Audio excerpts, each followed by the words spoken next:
ఓటమి ఎరుగని నేత అని చెప్పినటువంటి ఎవరైతే ఎర్రబల్లి దయాకర్ ఉన్నారో, అతి తక్కువ వయస్సు అభ్యర్థి ఎవరైతే యశస్విని రెడ్డి గారు ఉన్నారో ఓడించి చూపించడం జరిగింది. ఆ ఓటమిలో ముఖ్యంగా ఝాన్సీ రెడ్డి గారు అని చెప్పి తెర వెనుక ఎవరు అంటే ఝాన్సీ రెడ్డి గారు.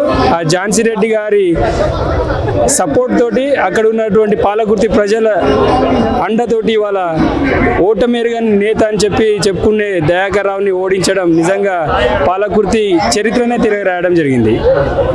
ఎట్లా అనిపిస్తుంది అసలు నిజం మీరు అన్నట్టు అతి చిన్న వయసులో అంత పెద్ద సిట్టింగ్ ఎమ్మెల్యే అంత పెద్ద నాయకుడిని ఓడగొట్టడం? వాస్తవంగా పాలకుర్తిలో అతను చేసింది ఏం లేదు కాబట్టి మాకు యువ అభ్యర్థి రేపటి రోజున మాకు అభివృద్ధి జరగాలని చెప్పి ఆ ప్రాంత ప్రజలు కోరుకోవడం జరిగింది. అదేవిధంగా ఏదైతే ఎలక్షన్ల ముందు హామీ ఇచ్చారో వాళ్ళు వారి సొంత ల్యాండ్లో ఝాన్సీ మ్యామ్ గారు హామీ ఇవ్వడం జరిగింది. అదేవిధంగా ఎన్నికల ప్రచారంలో ప్రస్తుత ఎమ్మెల్యే గారు కూడా చెప్పడం జరిగింది. ఆ హామీని ఎలక్షన్ రిజల్ట్ వచ్చిన తర్వాతనే మొన్ననే మీరు అందరూ చూసుంటారు, స్కిల్ డెవలప్మెంట్ ప్రోగ్రాం పెట్టి వాళ్ళ పాలకుర్తి నియోజకవర్గాన్ని వారి సొంత నిధులతో కూడా డెవలప్ చేసే కార్యక్రమం జరుగుతుంది. ఇలాంటి ఆలోచనలు ఎవరికి రావనే ఉద్దేశంతో కొత్త ఎమ్మెల్యేని మేము ఎన్నుకోవడం మా అదృష్టం. ఇంకోటి ఏంటంటే వారు ప్రభుత్వ అండతోటి ఇంకా పాలకుర్తిని ఈ రాష్ట్రంలోనే అత్యంత అభివృద్ధి చెందిన నియోజకవర్గంగా తీర్చిదిద్దుతారనే నమ్మకంతో గెలిపించుకున్నాం. అంటే తెలంగాణలో కాంగ్రెస్ పార్టీ అధికారంలోకి వచ్చి దాదాపు 2 నెలలు అవుతుంది. ఎట్లా ఉండబోతుంది? ప్రజలు ఎలా ఫీల్ అవుతున్నారు? 6 నెలల్లో కాంగ్రెస్ ప్రభుత్వం పడిపోతుంది అనే విధంగా కూడా మాట్లాడుతున్నారు. ఎట్లా చూస్తుంది? అది బీఆర్ఎస్ బీజేపీ కళ. అది ఏదైతే వారు కలగంటుర్రో ముఖ్యంగా బీఆర్ఎస్ రాబోయే రోజులు అసలు ఈ రాష్ట్రంలో ఉండదని నేను చెప్తా ఉన్నా. ఎందుకంటే అది ప్రాంతీయ పార్టీ. ఆ ప్రాంతీయ పార్టీ ఇక్కడ ఈ 9-9.5 సంవత్సరాలు ఈ తెలంగాణ ప్రజల రక్త మాంసాలను తిని కేవలం వాళ్ళ కుటుంబమే బాగుపడ్డది. ఇవాళ ఈ తీర్పు ఏదైతే ఉందో తెలంగాణ రాష్ట్రంలో అది కేసీఆర్ కుటుంబానికి ముఖ్యంగా వారు దోచుకున్న అన్యాయాల మీద వాళ్ళు దాచుకున్న ధనం మీద ఇవాళ తెలంగాణ ప్రజలు తీర్పిచ్చారు. రాబోయే రోజుల్లో కూడా కంపల్సరీ ఈ తెలంగాణ రాష్ట్రంలో బీఆర్ఎస్ అనేది ఉండదు, బీజేపీ అసలు రావడమే ఉండదు. ఎందుకంటే ఇవాళ బీజేపీ అనేది గ్రామాల్లో ఎవరికి తెలియదు.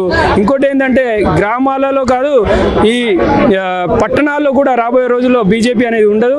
ఖచ్చితంగా 17 పార్లమెంట్ స్థానాలు ఈ తెలంగాణలో గెలిచి రాహుల్ గాంధీ గారికి గిఫ్ట్గా ఇచ్చి రాహుల్ గాంధీ గారిని ప్రధానమంత్రి చేయడంలో కీలక పాత్ర గతంలో వైఎస్ఆర్ ఉన్నప్పుడు ఉమ్మడి ఆంధ్రప్రదేశ్ ఎలా పోషించిందో ఇవాళ ఈ తెలంగాణ రాష్ట్రం నుండి 17 ఎంపీలను గెలిపించుకొని రేవంత్ అన్న కీలక పాత్ర పోషిస్తాడన్న. తెలంగాణలో బీజేపీ ఉండదని అంటున్నారు. గత అసెంబ్లీ ఎన్నికల్లో చూసుకుంటే బీజేపీ 8 సీట్లు కొత్త ఎమ్మెల్యే సీట్లు గెలవడం జరిగింది. దాన్ని బట్టి బీజేపీ ఓటింగ్ శాతం పెరిగినట్ట తగ్గినట్ట? ఓటింగ్ శాతం పెరిగింది కానీ వాళ్ళు ఎవరైతే మనం చూడొచ్చు, బండి సంజయ్ కావచ్చు, ఈటెల రాజేందర్ గారు కావచ్చు, అరవింద్ గారు కావచ్చు, రఘునందన్ రావు కావచ్చు, ఎవరైతే హేమీలు ఉన్నారో వాళ్ళని జనాలు ఓడగొట్టడం మనం చూసాం. అంటే బీజేపీ వద్దనే కాన్సెప్ట్ ఇంకా జనాల్లో ఉంది. అది వాళ్ళు ఓడిపోయినప్పటికీ కొత్త వాళ్ళకి అవకాశం వచ్చి తెలిసింది కదా. అది మనం రేపు పార్లమెంట్ ఎలక్షన్లో ఆ ఒక్క ఎంపీ స్థానం కూడా గెలవకుండా వాళ్ళు ఉంటారు కాబట్టి జనాలు ఇక్కడ తెలంగాణ నుండి ఖచ్చితంగా బీజేపీని కూడా పంపించేశారు. ఎందుకంటే ఇవాళ మనము భారత్ జోడో న్యాయయాత్ర చూస్తున్నాం. ఏదైతే మణిపూర్ ఘటన మనం మణిపూర్ ఇంకా మండుతూనే ఉంది. అక్కడ ఇప్పటికీ కేంద్ర బలగాలు పోయినాయి.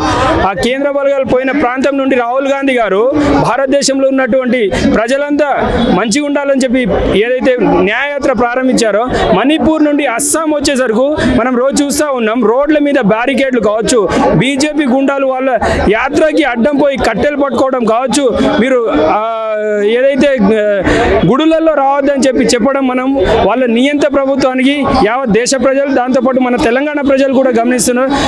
అదే వాళ్లకు ఇక్కడ గోరికట్టానికి ముఖ్య కారణం. ఎందుకంటే ఇవాళ కాంగ్రెస్ అనేది అన్ని కులాలకు మతాలకు నిలమైన పార్టీ. ఇవాళ అన్ని కులాలు మతాలు కలిసి ఉండాలంటే కాంగ్రెస్ పార్టీ అధికారంలో వస్తేనే అది జరుగుతుంది. కాబట్టి ఇవాళ బీజేపీని ఇక్కడ బొంద పెట్టడం తథ్యం.